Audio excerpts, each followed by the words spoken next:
Welcome to Deepfall. Chapter 11. The pack pulls back. Kael called the men before full dark, because by then the roads belonged to men. The old lodging shed sat in a fold of woods south of the ridge, where the land dipped and held cold longer than the town did. A place the pack had used for years, when they needed walls without wanting houses. The roof sagged in two places, and the windows had been boarded from inside after the third time some drunk teenagers came up looking for ghosts. But it still held dry ground. Old tools, and enough shadow to let people talk like they meant it. Kael stood just inside the main doorway with one shoulder against the frame, and listened till the others arrived through brush and shallow mud, one by one or one by two, each carrying the woods on them in different ways. Wet pine, deer blood, dog scent from the north woods, human smoke from too close to fences.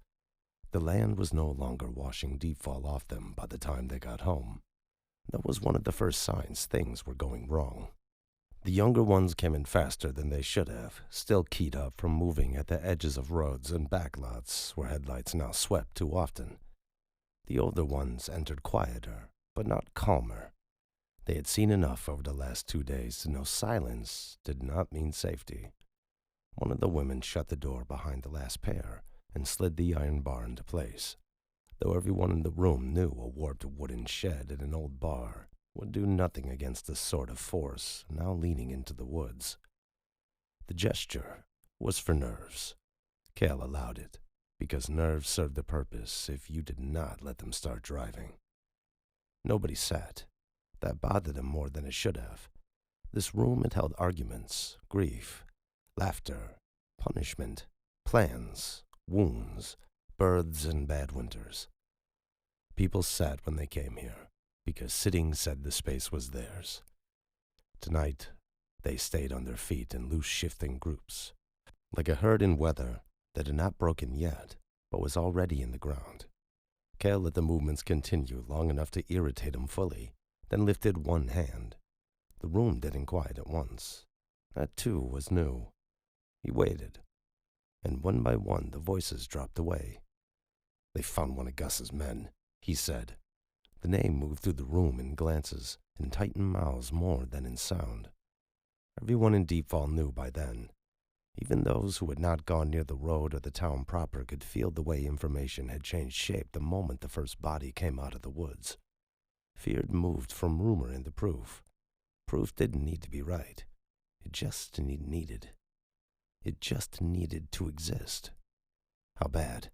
one of the younger men asked. Kael looked at him. "Bad enough." The boy shut his mouth. Mara Cunningham crossed her arms and leaned one hip against the long work table, where old maps still sat rolled in a cracked plastic tube. She had come from town, not the north lines, and still wore jeans damp at the cuffs from crossing the lower lots on foot. Her face gave away nothing easily, but Kael knew her long enough to read the annoyance under the stillness. She hated being dragged into local hysteria when the hysteria had already started making itself useful. "They're saying it was us," she said. Kael gave her the smallest nod. "They're not saying anything else loud enough to matter." A murmur started then, low and ugly. Not panic. Worse. Wounded pride. The pack had lived under Deepfall half-believing gaze for years, close enough to town that everyone knew something moved in those woods, and far enough that most people preferred not to decide what. It had been an equilibrium built on avoidance, which was the only kind human beings ever mistook for peace. Now Gus Kent had come out of the timber road missing an eye. A body had been found in pieces, and the town had reached for the oldest explanation available, because it came with a target attached. Kael understood that. Understanding it did not make him less angry. One of the older wolves, broad-backed and usually slow to speak, said, "Then we stop waiting and hit them first."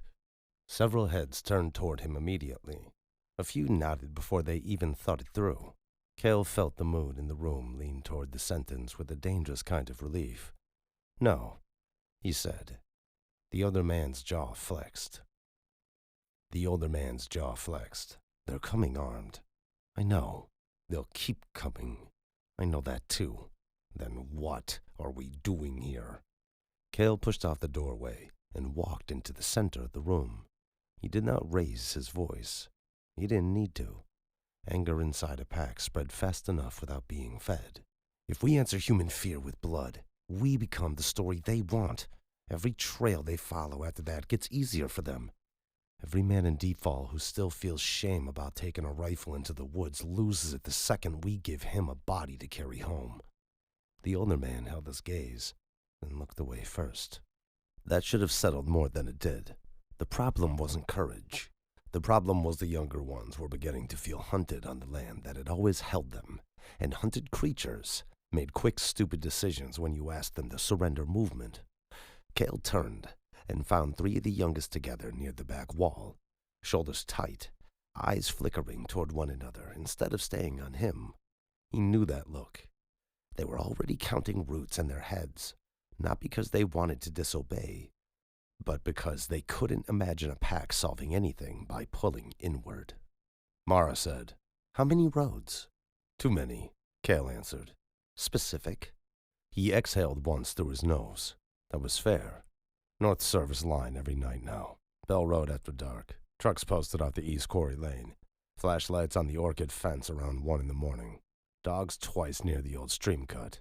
Maybe more if they're rotating handlers. The lower ridge isn't clean anymore, and the back trail behind the Kendricks property got used this morning by at least 6 men. That changed the room more effectively than any speech could have. Human fear could still be abstract. Logistics couldn't. Once you started listing routes, numbers, timings, and pressure points, everybody in the room understood the same thing at once. The hunters weren't flailing. They were learning. One of the women near the table said, "They shouldn't know the back trail."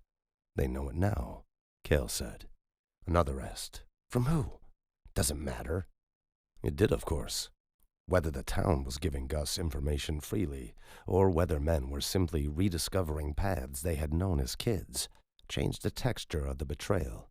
It did not change the practical fact that the woods no longer belonged to those who have lived in them best. Kael was not going to let the conversation drift towards grievance. Grievance wasted time and sharpened the wrong teeth. Mara uncrossed her arms. "What's the order?" That pulled all attention back where it belonged. Kael looked from face to face, taking their measure in the half-light, leaking through the cracks around the boards.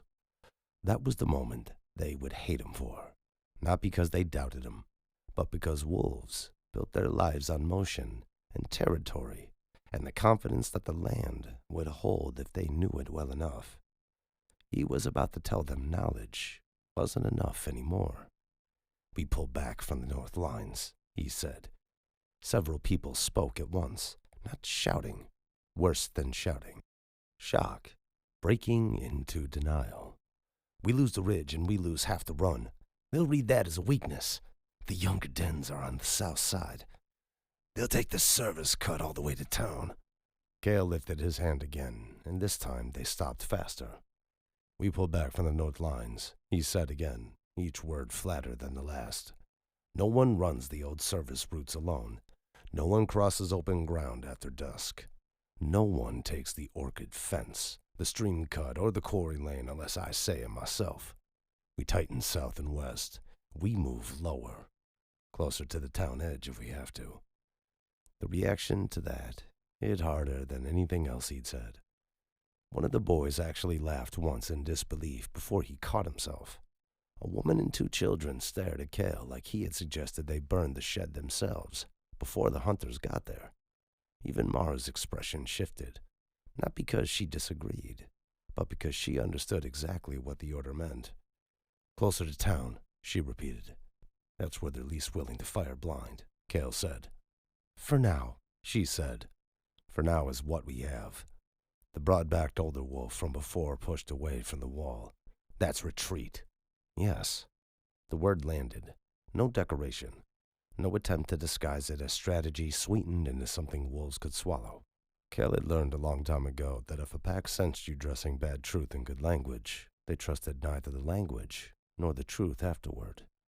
"We give them the North Woods," the man said. "No." Kael kept his eyes on him. "We stop dying in them." The room held still. That was better than agreement. Agreement came cheap and broke fast under fear. Stillness meant the sentence had gone in where it needed to go. One of the youngest lowered his gaze first. Another scrubbed both hands down his face, like he could erase the map in his head and replace it with a smaller one. The woman with the children looked toward Mara, then back to Kael, and nodded once without liking herself for it. Mara said, "How long?" Kael could have lied. Could have said until the search teams lose nerve, until the weather shifts, until the sheriff reins Gus in, until the town remembers itself, until the body found on the road becomes a funeral instead of a banner. None of those things felt like timelines anymore. Deepfall was already changing. You could smell it in the woods and hear it in the roads and feel it in the pack standing here like guests in their own shelter. "Until I understand what's moving above us," he said. That brought the real problem back into the room at last. Good. For too many minutes, this had risked becoming only about men and rifles and routes, and whether wolves should answer hunters with teeth. Those were surface matters now. Necessary, not primary. The primary thing was older, less legible, and less forgiving than anything Gus Kent had dragged out of the woods as sermon. The youngest girl in the room, 17 and trying hard not to look at, said, "You think it's the same thing that took Rowan's calf last winter?" "No." "Then what?" Kael looked toward the barred door, as if the answer might have been listening outside. "I think the woods shifted first," he said. "Then the men came in and mistook the shift for us. Now both of them are moving at once. That frightened them more than anger had. Anger gave the body something to do. This gave it a scale problem. Mara saw it happen too. She pushed off the table and moved closer to the center. "So the town blames us," she said. "The hunters get braver, and whatever's actually wrong keeps using the noise." "Yes." "That's useful." Kael glanced at her. "To who?" Mara's mouth flattened. "Exactly." The broad-backed older wolf looked at the others and then back to Kael. "If they come low enough, they'll hit houses. Then we go lower first, into the edge neighborhoods, if we have to." He hated hearing it aloud. The pack had always lived with Deepfall and around it, not inside it. That distinction mattered. It kept instinct from turning every porch light into trespass and every barking dog into challenge. Pulling closer to town meant ceding, not just territory, but identity, admitting that the woods no longer separated them from the humans strongly enough to matter. It felt like surrender because, in one sense, it was. Kael let himself feel that fully and did not step around it. Mara said, "I'll move the mothers and the youngest before full dark." One of the women beside her stiffened. "Where?" "South lots first, under the old retaining wall if it's clear, then farther in if it isn't." The woman swallowed. "That's too close." Kael said, "Close is safer than visible." Mara unbarred the door and opened it a hand's width. Cold air came. Mara unbarred the door and opened it a hand's width. Cold air came in, carrying damp leaves, town smoke, and the faint distant bark of a dog from the south road. No one stepped out immediately. Kael looked at them all one more time. "No one mistakes this for over," he said. He nodded once. "Go." They moved. At the doorway, she paused and looked back at Kael. "You think they'll stop at the north lines?" "No," he said. Chapter 12. Mateo crosses a line. Elara did not tell him where they were going until they already passed the last street lamp and headed west on the old farm road that ran behind the orchids lots toward the lower woods. "What if I say this is a terrible idea?" he asked. "You already did. And you came anyway." That irritated him because it was true. The road narrowed into broken blacktop patched with gravel and old frost damage. Orchids rose on one side in long dark rows, their bare branches catching the headlights and flashing white before falling away again. On the other side, the land dipped toward brush, fences, and the first dense line of woods that wrapped Deepfall in every direction it did not want to admit. Elara had given him one turn, then another, then told him to kill the lights before he crested the low rise ahead. He did, and the truck rolled forward in moonlight and engine noise alone until she put a hand on the dash. "Here." Mateo stopped. The place looked like nowhere. A broken half-gate fallen inward, an old pasture run to weeds, the dark shape of a collapsed equipment shed farther down the slope. The woods beyond it held themselves too still. He looked at Elara. "If this is where I die," he said, "I want it on record that I was correct." She opened the door. "Then keep a very clear record." He got out because standing alone in a truck while Elara walked into the dark was not something he would ever be able to live with, and he hated that she knew it. The air smelled of cold mud, dead grass, and the sharp mineral wet of a creek somewhere downhill. No wind, no road noise, just the distant metallic tick of his cooling engine and the quiet pressure of a place too far from houses for comfort.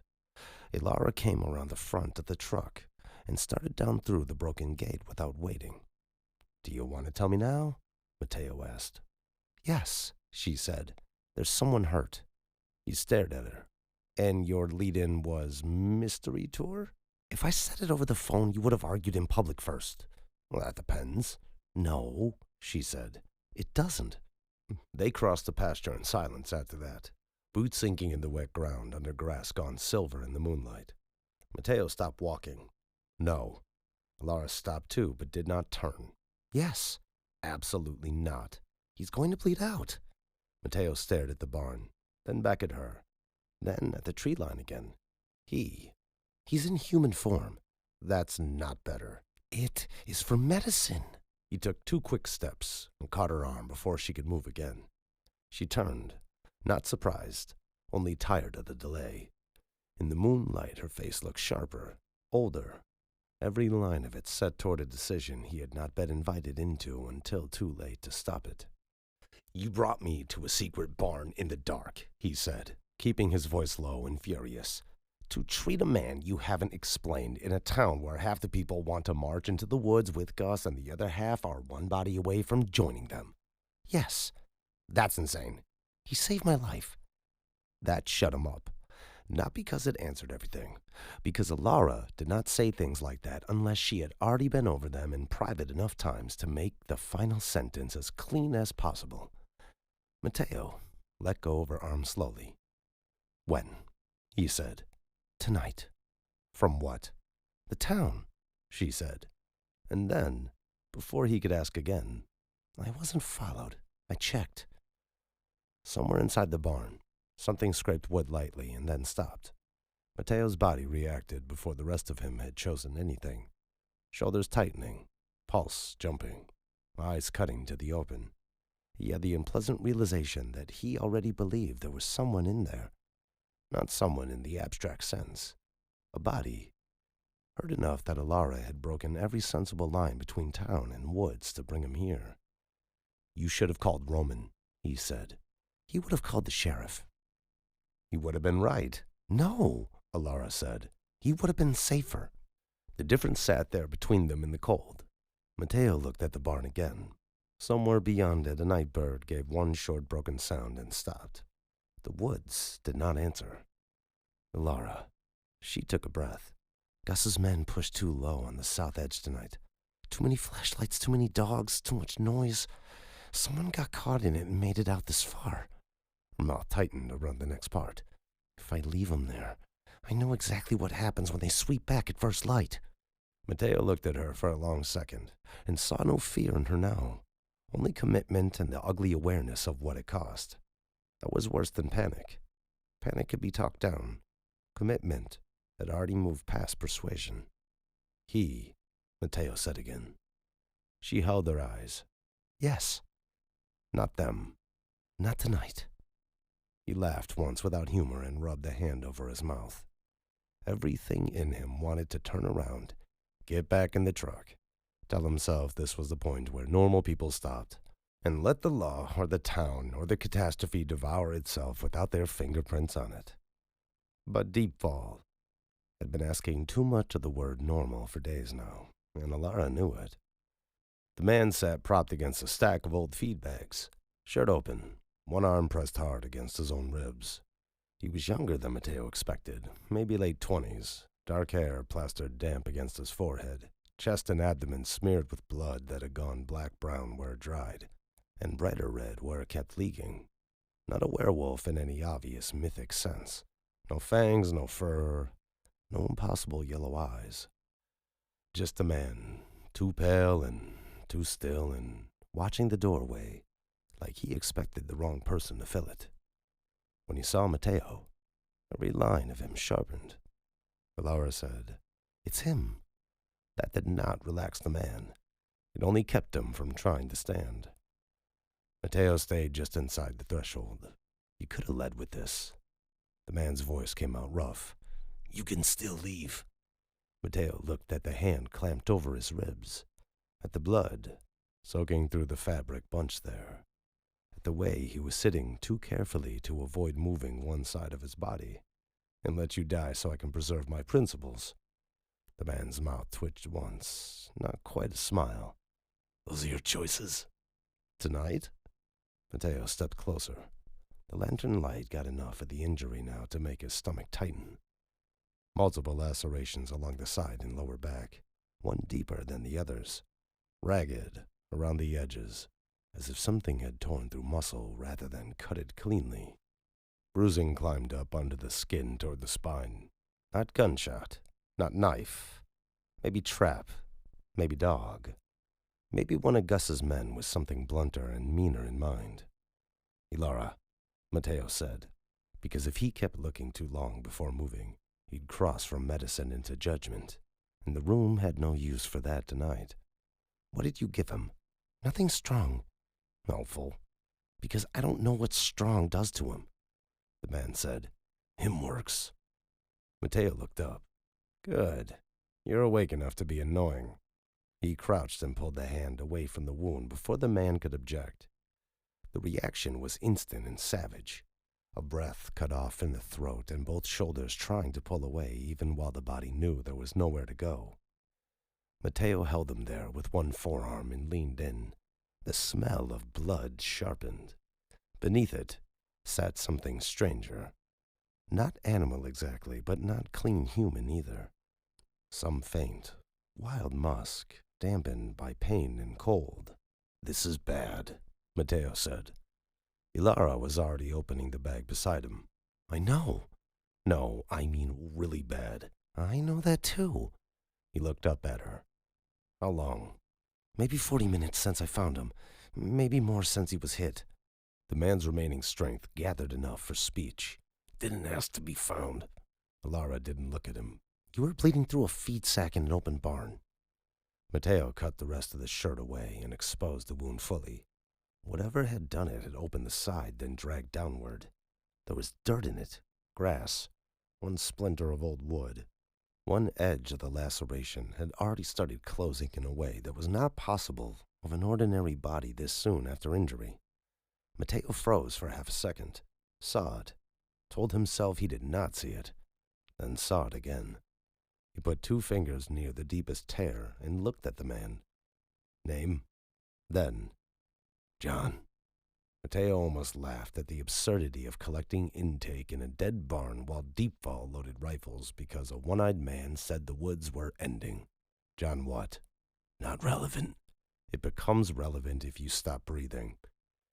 Elara handed Mateo saline, gauze, the compact suture kit from the bottom of the bag. She had come prepared for far more anything than she admitted over the phone. Of course she had. She never did anything halfway once she crossed into it.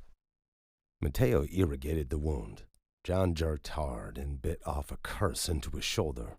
The lantern light flickered across his face, and for 1 second, Mateo saw something in him that would not fit under any name the town was using. Not monstrous, not innocent. Simply, not the thing Gus had told Deepfall to imagine. Not a beast. Not even close. "You were in the woods when Gus's men went out," Mateo said. John laughed weakly and then regretted it. "Everybody was in the woods." "Did your people kill those hunters?" The barn went very still. Elara said, "Mateo." "No," John said. He said it without performance. Mateo knew performance by now. He had spent too many days watching Gus convert terror into certainty, not to know the smell of a lie people wanted to believe. John's answer carried none of that. It held pain, anger, exhaustion, and something like contempt, but no need to sell. Then what did? Mateo asked. John's eyes found him and stayed there. They were dark in the lantern light, human enough that the rest of the room had to work harder to keep pretending there were only two kinds of thing in Deepfall. "You felt it already," he said, "didn't you?" Mateo kept flushing the wound because if he stopped moving his hands, he might have to answer. Elara watched him watching John. "Mateo." He shook his head once. "Not now." John said, "He doesn't want to know. I want you not to bleed out before you get cryptic on me again." That got a faint breath of something almost amused out of him. Then it was gone. Mateo packed gauze, checked for deeper damage, and made the quickest, cleanest decisions he could with field light and stolen supplies. Close what could be closed. Clean what had to be cleaned. Buy time. That was all this war was ever going to be tonight. Elara knelt opposite him and the lantern lower. "Tell me what I need to do." "Pressure here when I say, then keep 'em still," John muttered. "This is a very undignified triad." Mateo met his eyes briefly. "You should see the hospital version." The first stitch went in, and John's face changed around the pain. Not outward, not loud, just inward. All the force of him turning vertical and sharp. Mateo worked quickly. He had stitched worse wounds in better places, and better wounds in far worse circumstances. What made this one different wasn't the blood, or the barn, or even the man attached to it. It was the fact that every pass of the needle kept proving the same ugly truth. This body had been treated as enemy by the town. This body had not made the wounds on Gus's men. This body was healing wrong, even as he worked. Nothing about Gus's story fit cleanly here. Nothing. Outside, somewhere beyond the pasture, an engine passed slow on the road and then slowed further. All three of them heard it. Elara's hand tightened on John's shoulder.